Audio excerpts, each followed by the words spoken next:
اور یہ میرے حکم کی پیروی کر رہا ہے۔ انسان شاید اللہ تعالیٰ کی چھپ کر نافرمانی کر سکتا ہے۔ کتنے لوگ ہیں چھپ کے کھا پی کے باہر آ کے روزوں تک روزہ پڑھو، روزہ نے بڑو تنگ کی ہو، ایسے بھی ہو، لیکن اللہ کو پتہ ہے۔ اللہ نے فرمایا روزہ صرف میرے لیے ہے، اس کا بدلہ میں نے خود دینا ہے، اس کی جزا میں نے خود دینی ہے، کیونکہ یہ روزہ اللہ اور بندے کے درمیان ایک راز ہے۔ اس راز کو یا وہ بندہ جانتا ہے یا خدا جانتا ہے جس کے لیے وہ روزہ رکھا ہے۔ اچھا، روزہ ایک ایسی چیز ہے جس میں دکھاوا نہیں ہو سکتا، جس میں ریاکاری نہیں ہو سکتی۔ آپ نے کبھی بندہ نماز نہیں پڑھتا، چار بندے اکٹھے ہو گئے برادری کے، چلو جی آج ساتھ سب کی نماز پڑھ لیتے ہیں، اس میں دکھاوا ہو سکتا ہے؟ قرآن پاک کی تلاوت میں، ذکر میں، اذکار میں، ان چیزوں میں ممکن ہے بندہ دکھاوا کر لے، روزے میں کوئی کیوں دکھاوا کرے گا؟ اس میں تو بھوکا رہنا ہے، اس میں پیاسا رہنا ہے، اس میں ہر چیز بند ہو گئی، کھانا بند ہو گیا، پانی بند ہو گیا، یہاں تک کہ کوئی چیز آپ حلق سے نیچے نہیں اتار سکتے جب تک اللہ تعالیٰ کا حکم نہ ہو۔ آپ کوئی مطلب کسی کو عادت ہے بیڑی، سگریٹ، پان، تمباکو، کچھ بھی سارا کچھ بند کر دیا، کس کے لیے بند کیا؟ اللہ کے لیے بند کیا۔ اور اللہ تبارک و تعالیٰ یقیناً اس کا بہترین بدلہ عطا فرمائے گا۔ شرط یہ ہے کہ روزے کے، میرے نبی نے فرمایا، حدیثوں میں آتا ہے، ان چیزوں کا خیال رکھنا بہت ضروری ہے۔ بہت سارے روزے دار ایسے ہیں جن کو بھوک پیاس کے علاوہ کچھ حاصل نہیں ہوتا، یعنی وہ صرف بھوکے رہتے ہیں۔ کیوں؟ اپنی زبان سے بری باتوں سے نہیں رکتے، گالی دینا نہیں بند کرتے، کسی کی غیبت کرنا بند نہیں کرتے، برائی کرنا بند نہیں کرتے، چغلی کرنا بند نہیں کرتے، جی کسی کو اپنی زبان سے ستانا غصے کے ساتھ، ان چیزوں کو وہ بند نہیں کرتے، تو پھر اللہ کو کیا ضرورت ہے کہ وہ بھوکے پیاسے رہیں؟ اللہ تو یہ چاہتا ہے نا کہ اس روزے کے ذریعے سے انسان مکمل پرہیزگار بن جائے۔ اللہ چاہتا ہے کہ روزے کے ذریعے سے انسان جو ہے وہ ہر جھوٹ سے، بری باتوں سے بچ جائے، برائیوں سے بچ جائے، بے حیائیوں سے بچ جائے، آنکھوں کی بے حیائی سے بچ جائے۔ روزہ صرف زبان کا تھوڑی ہے، آنکھوں کا بھی روزہ ہے، کان کا بھی روزہ ہے، جسم کے تمام حصوں کا روزہ ہے، آپ کے ہاتھوں کا روزہ، آپ کے پاؤں کا روزہ، کہ آپ کسی غلط مجلس میں نہ جاؤ، اپنی آنکھوں سے کوئی حرام چیزیں نہ دیکھو، اپنے کانوں سے کوئی حرام چیزیں نہ سنو۔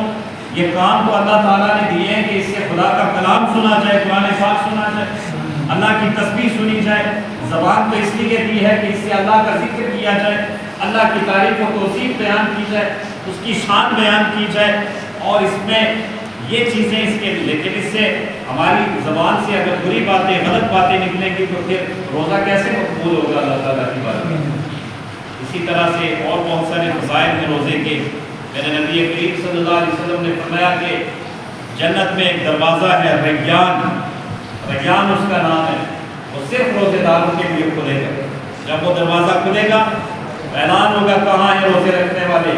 جب روزے دار اس دروازے سے داخل ہو جائیں گے، وہ اللہ تعالیٰ کی کیسی نعمتوں کا، وہ اللہ ہی جانتا ہے کہ اللہ نے روزے داروں کے لیے کیسی کیسی نعمتیں رکھی ہوئی، کیسے کیسے انعام رکھے ہوئے ہیں جنت کے اندر۔ جب وہ دروازہ، سارے روزہ دار اندر ہو جائیں گے، اعلان ہوگا کہ دروازہ بند کر دیا جائے، یہاں سے روزے دار کے علاوہ اور کوئی داخل نہیں ہو سکتا۔ اور یہ روزے کی وجہ سے، بھوک پیاس کی وجہ سے، کبھی کبھی آپ نے دیکھا ہوگا نا کہ معدہ خالی ہوتا ہے، منہ کے اندر سے ایک قسم کی بو آتی ہے، باہر بو اللہ تعالیٰ کے درمیان نزدیک مشک و عنبر سے بھی زیادہ قیمتی ہے روزے دار کی۔ اور دو نعمت روزے دار کے لیے، دو نعمتیں ہیں، دو خوشیاں ہیں۔ میں عرض کر رہا تھا کہ وہ وہاں سے بات دوسری طرف نکل گئی۔ آپ نے دیکھا کہ روزے کے وقت پورے دن کا بھوکا پیاسا انسان جب پانی پیتا ہے اس کو کتنا سکون ملتا ہے، روح تازہ ہو جاتی ہے، ایسا لگتا ہے جیسے دوبارہ زندگی حاصل ہو گئی ہو۔ اللہ کے نبی نے فرمایا کہ ایک افطار کے وقت جو مسلمان کو خوشی ہوتی ہے، اور ایک اس وقت خوشی ہوگی جب وہ روزے دار اللہ کا دیدار کرے گا قیامت کے، جب اسے اللہ کا دیدار نصیب ہوگا، اسے ایسی خوشی نصیب ہوگی جیسی افطاری کے وقت حاصل ہوگی۔ روزے دار جو بھی اللہ سے مانگتا ہے، اللہ تبارک و تعالیٰ اس کی دعا کو رد نہیں فرماتا۔ خدا کے لیے میں دیکھتا ہوں اکثر افطار کے وقت میں، چونکہ ہم زیادہ تر مجلسوں میں ہوتے ہیں، کہیں پہ افطار کا، کہیں ختم کا، نیاز کا پروگرام ہے، تو سارے اپنے اپنے شور شرابے، ہلدا گندا، یہ وہ، اور میرے بھائی وہ وقت ہوتا ہے خدا کو منانے کا، افطاری کا وقت ہوتا ہے دعا کی قبولیت کا۔ اپنے دل ہی دل میں، اپنی زبان میں اپنے اللہ کو راضی کر لو۔ اور سب سے بڑا وظیفہ جو رمضان کا میرے نبی کریم صلی اللہ علیہ وسلم نے عطا فرمایا کہ حدیث پاک میں سنا دیتا ہوں، 4 چیزیں اپنے اوپر ضروری کر لو، 2 چیزوں سے تم اپنے اللہ کو راضی کرو گے، 2 چیزوں کے علاوہ تمہارے پاس کوئی چارہ نہیں۔ 2 چیزیں جن کے ذریعے تم اپنے اللہ کو راضی کر سکتے ہو، وہ کیا ہے؟ لا الہ الا اللہ کی کثرت کرو، استغفار کی کثرت کرو، اللہ سے اپنے گناہوں کی معافی مانگو۔ گناہوں سے توبہ کرنے کا مقصد یہ نہیں ہے کہ کان پکڑ لیا اللہ معاف کر دے، استغفر اللہ نہیں۔ معافی کا مطلب یہ ہے کہ جو گناہ آپ سے ہو چکا وہ آئندہ گناہ آپ سے نہیں ہونا چاہیے۔ آپ پکا ارادہ کر لو کہ اللہ تعالیٰ مجھے توفیق دے کہ آئندہ اس گناہ کے قریب نہیں جاؤں گا۔ اگر کوئی حرام کاری ہم سے ہو گئی ہے، اگر ہم سے کوئی بدکاری ہو گئی ہے، اگر ہم سے کوئی فاحش کام ہو گیا ہے، تو اللہ سے یہ عہد کرنے کا نام توبہ اور استغفار ہے، توبہ ہے کہ اللہ تعالیٰ تو بھی مجھے توفیق دے، اور میں خود بھی کوشش کروں گا کہ آج کے بعد دوبارہ اس کام کے قریب نہ جاؤں۔ اور پھر اس کے بعد اللہ سے معافی طلب کرے۔ اللہ قرآن میں فرماتا ہے وَمَن يَغْفِرُ الذُّنُوبَ إِلَّا اللَّهُ، کون ہے اللہ کے سوا تمہارے گناہوں کو معاف کرنے والا؟ وہ فقط اللہ کی ذات ہے۔ اگر تمہارے گناہ زمین و آسمان سے زیادہ بڑھ جائیں اور تم ایک آنسو لے کر اللہ کی بارگاہ میں حاضر ہو جاؤ تو اللہ تبارک و تعالیٰ تمہارے سارے گناہوں کو معاف کر دے۔ اس کی رحمت بہت بڑی ہے، ایک قطرہ کافی ہے ہمارے سارے گناہوں کو مٹانے کے لیے، لیکن ہم مسلمان اڑے ہوئے ہیں اپنے گناہوں پہ۔ ہمیں کسی قرآن کی آیت کا ہمارے اوپر کوئی اثر نہیں، حدیث رسول کا ہمارے اوپر کوئی اثر نہیں۔ وقتی طور پہ تھوڑا بہت محسوس کریں گے کہ ہاں جی مولانا صاحب نے، استاد صاحب نے بڑی اچھی بات کہی ہے، باہر نکل کے سارا کچھ بھول جائے گا۔ کہتے ہیں ایک کان سے سنو، میں کہتا ہوں کان میں گھسنے ہی نہیں دیتے، سر کے اوپر سے تر جاتی ہیں باتیں سننے کا، سنانے کا تب مزہ ہے کہ آپ ان کے اوپر عمل کریں۔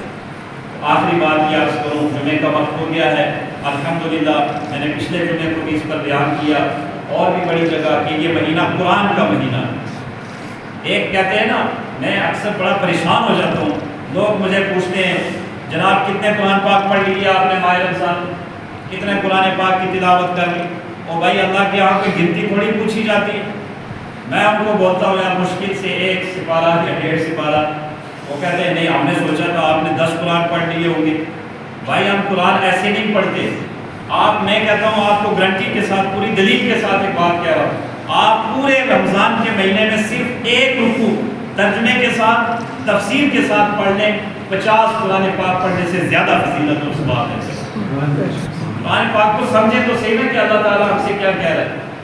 ہم نے وہ بند کر کے رکھ دیا، خالی چومنے سے، گلاف میں بند کر کے رکھنے سے یا پڑھنے سے ٹھیک ہے، اس کا ثواب محبت کا اپنی جگہ، لیکن جب تک اللہ نے اس میں فرمایا کیا ہے، جب تک وہ نہیں سمجھیں گے تب تک ہمارا قرآن کا حق ادا نہیں کر سکتے۔ اس کی تلاوت بڑی مبارک کی بات ہے، دیر آیت درست آیت کہتے ہیں۔ اللہ تعالیٰ جب توفیق دے، میری بستی والوں پہ کرم ہوا، اللہ کی رحمتوں نے ان کو اپنے سائے میں گھیر لیا۔